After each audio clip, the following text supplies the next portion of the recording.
In the grand ballroom of the riverside chateau, the air was filled with joy, laughter, and the faint clinking of champagne glasses. It was the perfect setting for a wedding, elegant, romantic, and unforgettable. But by the end of the night, the celebration would take a tragic turn, leaving a family shattered and a community in shock. As the bride and groom shared their first dance under the soft glow of chandeliers, few could have predicted the storm brewing in the shadows. Amid the sea of smiling faces stood the groom's best man, whose well wishes masked a dark secret. What should have been a night of love and unity became a stage for betrayal, obsession, and, ultimately, deadly consequences. When the sun rose the next morning, the riverside chateau was no longer a place of celebration, but a crime scene. One life was lost, and a hidden obsession had been exposed in the most dramatic way possible. How did a joyous occasion descend into tragedy? And what role did the best man's love for the bride play in the chilling events that unfolded? This is the story of a wedding day that ended in bloodshed. The riverside chateau, nestled on the edge of a tranquil riverbank, was renowned for hosting grand celebrations. On this particular day, its sprawling gardens and elegant halls were adorned with white roses and silk drapes, creating a fairy tale setting for the wedding of Evan Carter and Sophia Daniels. The guest list included close friends, family, and colleagues, all gathered to witness the union of two beloved individuals. Evan Carter, a successful architect in his early 30s, was known for his charm and easygoing personality. His meticulous attention to detail extended beyond his work, evident in the personalized touches throughout the wedding. Evan's friends described him as loyal and grounded, qualities that had made him a pillar of support for many in his circle. Sophia Daniels, radiant in her custom-designed wedding gown, was the epitome of grace and elegance. A teacher at a local elementary school, she was cherished for her warmth and dedication to her students. Her love story with Evan had been the talk of their social circles, a whirlwind romance that led to an engagement within a year. Standing beside Evan was his best man, Marcus Hale, a lifelong friend who had known the groom since childhood. At 32, Marcus was a software engineer with a reserved demeanor that contrasted Evan's outgoing nature. Over the years, Marcus had been a constant presence in Evan's life, earning his trust and sharing milestones, including this joyous occasion. But behind his quiet support lay emotions that no one had suspected. The stage was set for a perfect evening. The ceremony was flawless, the vows heartfelt, and the first dance mesmerizing. Yet, beneath the surface, an invisible tension loomed. The interactions between Marcus and Sophia carried a subtle weight, unnoticed by most but telling for those attuned to the dynamics of the trio. As the evening unfolded, the unspoken truths and hidden desires of one man would soon unravel in a way no one could have anticipated. The riverside chateau, a place of celebration, was about to become the backdrop for an unforgettable tragedy. The reception at the riverside chateau was in full swing. Guests danced under the glittering chandeliers, laughter filled the room, and the clinking of champagne glasses created a harmonious backdrop. Evan Carter and Sophia Daniels, the picture-perfect couple, were surrounded by family and friends, celebrating what should have been the happiest day of their lives. Amid the festivities, Marcus Hale, the best man, sat at his table, a drink in hand. His eyes were fixed on the bride as she glided across the dance floor with Evan. To most, Marcus appeared contemplative, perhaps reflecting on the bond he shared with his lifelong friend. But inside, Marcus was a whirlwind of emotions: despair, longing, and jealousy. For months, Marcus had been harboring a secret. He was in love with Sophia. What had started as admiration had grown into an obsession, fueled by every interaction and shared glance. The first sign of tension surfaced during the speeches. As Marcus took the microphone, his words, though eloquent, carried an undercurrent of unease. He praised Evan as a loyal friend and Sophia as a radiant bride, but his voice quivered, betraying the emotions he struggled to suppress. Some guests exchanged puzzled glances, sensing that something was off, but the moment passed without incident. Later in the evening, the atmosphere grew heavier. Marcus approached Sophia near the edge of the dance floor. From a distance, their interaction appeared polite, but those close enough to overhear caught snippets of a tense exchange. "I need to talk to you," Marcus insisted, his tone firm. Sophia, visibly uncomfortable, glanced toward Evan, who was engaged in conversation across the room. She hesitated, but eventually agreed, following Marcus to a quieter corner of the venue.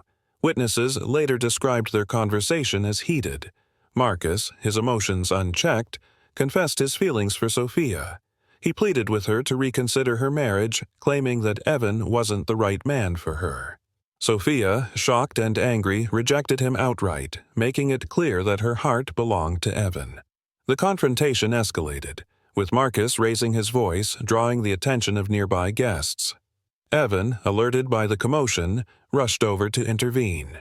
"What's going on here?" he demanded, his tone protective.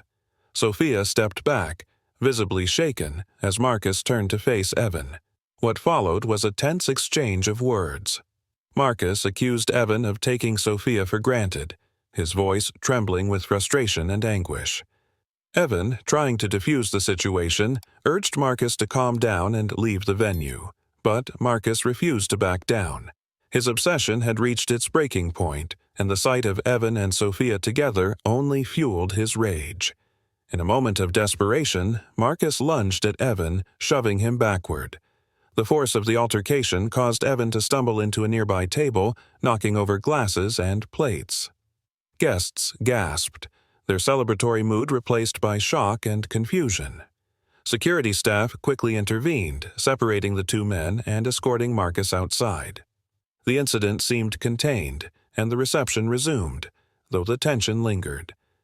Sophia, visibly shaken, stayed close to Evan for the remainder of the evening.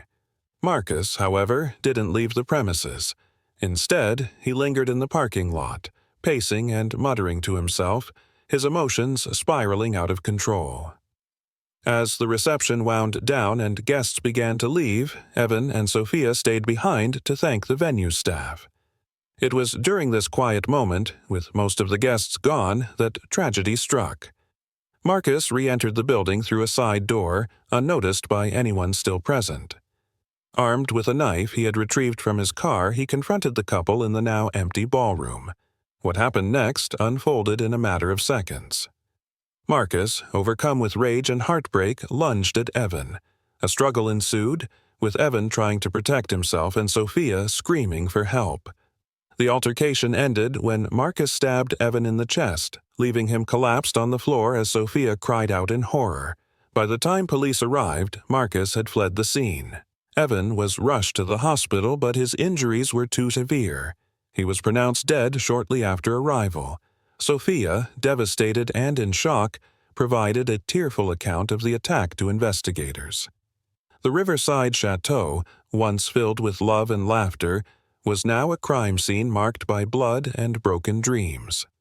The manhunt for Marcus Hale began immediately, with authorities working tirelessly to track down the best man whose hidden love had turned deadly. As news of the incident spread, the tight-knit community was left grappling with the devastating loss and the chilling realization that the danger had come from within their circle. The investigation into Evan Carter's death began swiftly, with detectives working around the clock to piece together the events that led to the tragic altercation at the Riverside Chateau. The initial interviews revealed a complex web of emotions, hidden intentions, and escalating tensions that had culminated in murder. Detective Rachel Porter, leading the case, arrived at the scene just hours after the incident. The once elegant ballroom was now cordoned off with police tape, evidence markers scattered across the floor. Bloodstains, shattered glass, and a knife abandoned in haste painted a grim picture of the chaos that had unfolded. The bridal decorations, a stark contrast to the crime scene, only heightened the tragedy. The first point of inquiry was Sophia Daniels, the bride. Visibly shaken and still in her wedding gown, Sophia recounted the evening's events to Detective Porter. She described Marcus Hale's erratic behavior during the reception, the heated argument in the corner of the room, and his sudden reappearance with a weapon. Her account revealed a chilling timeline, but it also exposed something more troubling: Marcus's obsession with her, which had apparently been simmering for months. As detectives dug deeper, they began to uncover clues that supported Sophia's claims. Messages found on Marcus's phone detailed his growing fixation on her. In one text to a friend weeks before the wedding, he wrote, "I can't stand seeing them together. She's meant to be with me, not him." The tone of the messages became more desperate and erratic over time, painting a picture of a man consumed by unrequited love and jealousy. Further evidence came from Marcus's social media activity. Investigators found cryptic posts expressing heartbreak and veiled threats, some posted just days before the wedding. One post, in particular, stood out. "Sometimes the biggest betrayal comes from the people closest to you." While not explicitly incriminating, the posts suggested a state of mind teetering on the edge of control. Detective Porter also interviewed several guests who had witnessed the escalating tensions during the reception. One bridesmaid recalled overhearing Marcus's heated confession to Sophia. "He was pleading with her," she said. "It was like he truly believed she should leave Evan for him." Sophia was horrified. Another guest described Marcus's behavior during the speeches as off, noting the subtle but unsettling intensity in his words and body language. The investigation took a critical turn when surveillance footage from the Riverside Chateau revealed Marcus's actions leading up to the attack. The cameras captured him pacing in the parking lot after being escorted out by security. The footage also showed him retrieving something from his car, a knife investigators later confirmed as the murder weapon. Finally, the footage revealed his re-entry into the building through a side door, avoiding the main entrances and slipping back into the ballroom unseen. Detectives also spoke to Evan Carter's family and friends, who painted a stark contrast between Evan and Marcus. Evan, described as kind and dependable, had always trusted Marcus implicitly, never suspecting that his best man harbored such deep feelings for Sophia. Friends recalled Marcus being reserved and introverted, but none could have imagined the extent of his obsession. When detectives obtained Marcus's personal journal during a search of his apartment, it became clear just how unbalanced his emotions had become. The journal contained pages upon pages of entries about Sophia, detailing his feelings of betrayal and his growing hatred toward Evan. In one chilling entry, Marcus wrote, "The wedding will be the end of everything. I can't let this happen." As the search for Marcus intensified, police received a tip from a local motel clerk who recognized his description from news reports. Marcus had checked into the motel late that night, disheveled and agitated. Officers moved quickly, surrounding the motel and apprehending Marcus without resistance. He appeared emotionally drained, muttering incoherently about losing everything. In custody, Marcus initially refused to speak. However, under the weight of the evidence presented to him, surveillance footage, text messages, and witness testimonies, he eventually confessed to the murder. His account was both chilling and heartbreaking. He admitted to confronting Sophia earlier in the evening, describing his actions as a desperate attempt to make her see the truth. When she rejected him, Marcus said he felt his world collapse. Seeing her with Evan after their argument sent him into a blind rage, leading to the fatal attack. Marcus's confession provided the final piece of the puzzle, but it also raised deeper questions about the warning signs leading up to the tragedy. How had his obsession gone unnoticed for so long? Could someone have intervened before it was too late? These questions weighed heavily on the investigators and the community as they prepared for the legal proceedings to follow. The evidence against Marcus was overwhelming. His actions that night had been meticulously documented, leaving no doubt about his guilt. As the case moved toward trial, Detective Porter reflected on the devastating impact of the crime. What began as a celebration of love had ended in a senseless loss, driven by emotions that had spiraled out of control. The investigation had uncovered every detail, but no amount of evidence could undo the damage left in its wake. Just as the case against Marcus Hale seemed straightforward, a shocking revelation turned the investigation on its head. During a routine examination of Marcus's financial records, detectives uncovered a series of unexpected transactions, large sums of money transferred between his account and an unknown individual just weeks before the wedding.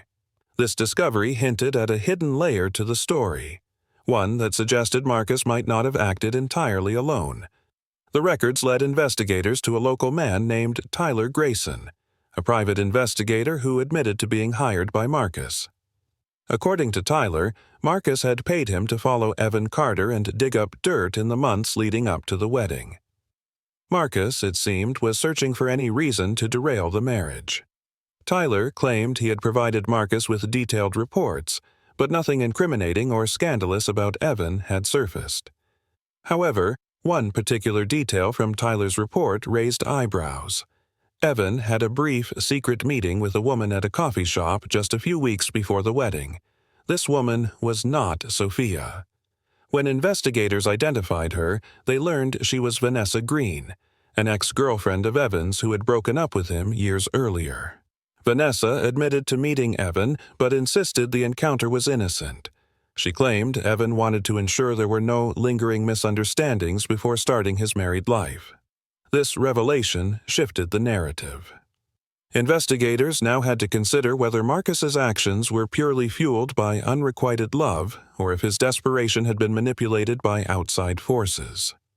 Had Marcus misconstrued the meeting with Vanessa as evidence of Evan's unfaithfulness? Or worse, had someone planted this idea in his mind to provoke him further? Another twist came when Detective Rachel Porter reviewed Marcus's journal more closely. Hidden between the pages of obsessive musings about Sophia was a single line that stood out: "I'm not the only one who knows the truth." This cryptic statement suggested that Marcus believed he had an ally, or perhaps someone feeding him information to fan the flames of his obsession. The investigation into Marcus's motivations took a darker turn when they discovered that Tyler, the private investigator, had gone beyond his professional boundaries. In private messages between Marcus and Tyler, Tyler had suggested that Evan was hiding something, though he had no concrete proof. It became clear that Tyler, likely motivated by greed, had exaggerated findings to keep Marcus paying him. His actions had contributed to Marcus's growing paranoia and desperation. The shocking revelations didn't absolve Marcus of his crime, but they painted a more complex picture. Marcus wasn't simply a man driven by love, he was also a man manipulated by misinformation and his own inability to separate reality from his delusions. The twisted dynamic between Marcus, Tyler, and the exaggerated narrative around Evan's supposed secrets added an entirely new layer of tragedy to the case. As these revelations came to light, the prosecution prepared to incorporate them into the upcoming trial, ensuring the full scope of the events leading to Evan's death would be presented to the jury.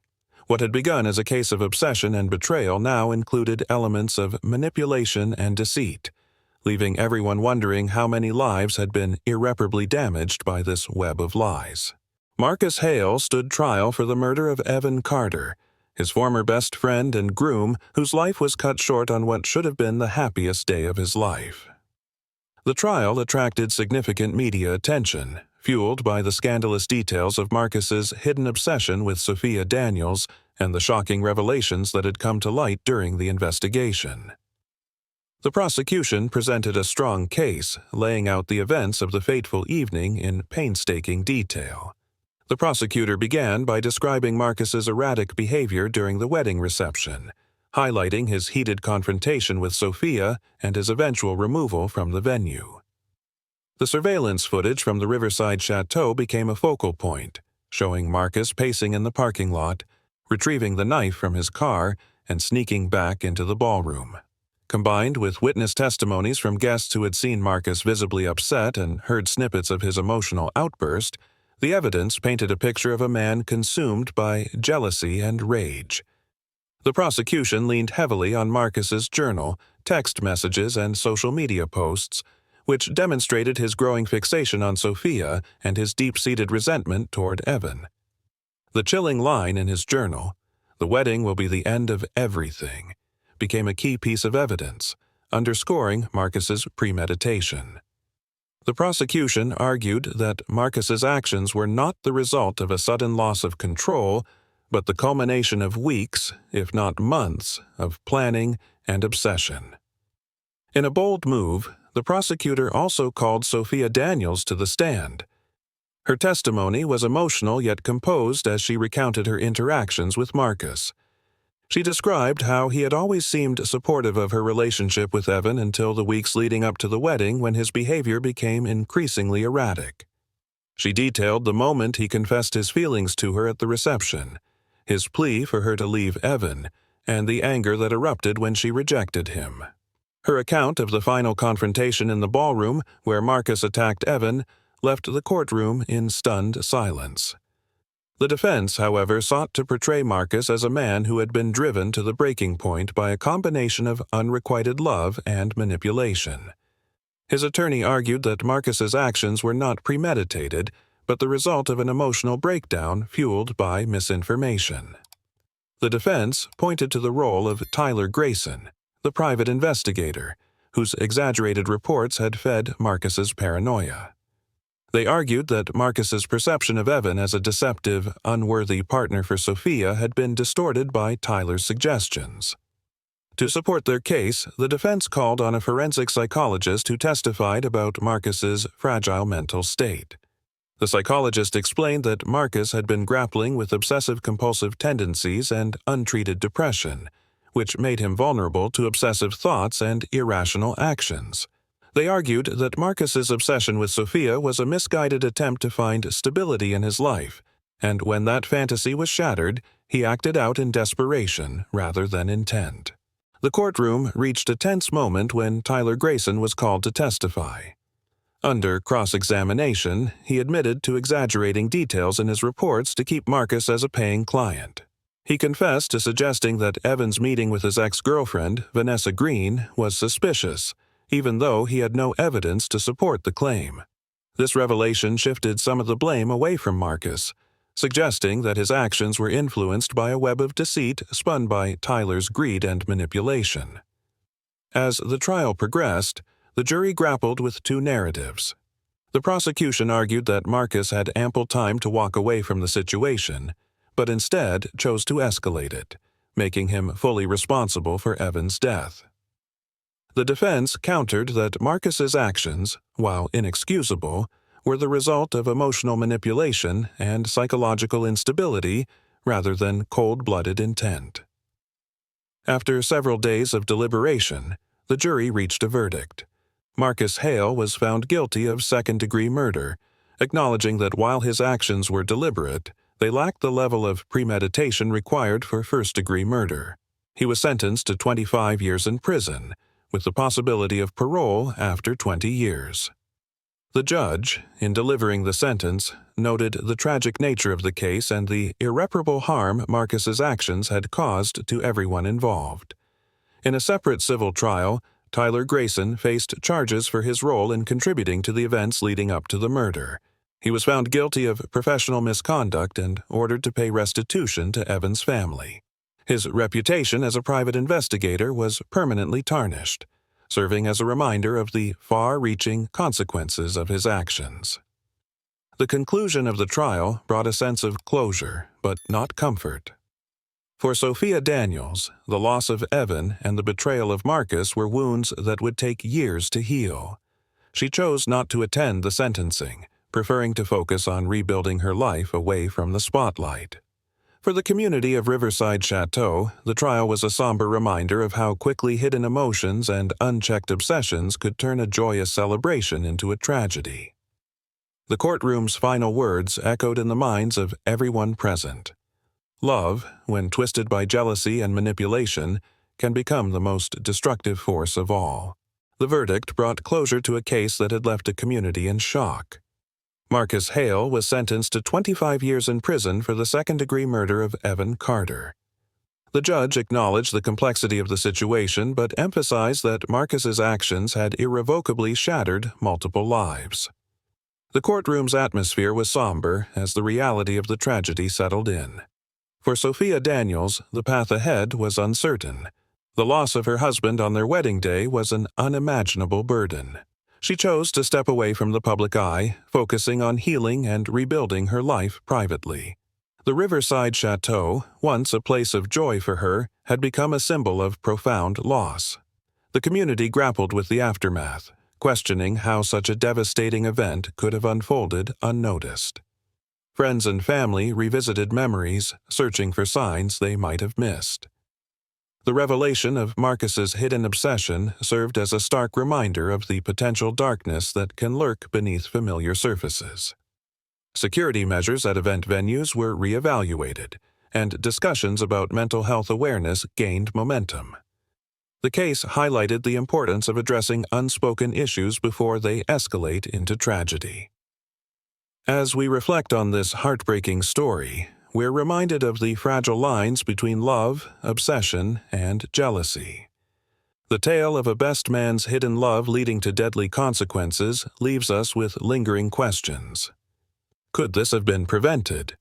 Were there moments where intervention might have changed the outcome? In the end, the story urges us to look closer at the relationships in our own lives. It challenges us to be vigilant, to recognize when someone may be struggling beneath the surface. The events at the Riverside Chateau will not be forgotten, serving as a poignant lesson on the consequences of hidden emotions left unchecked.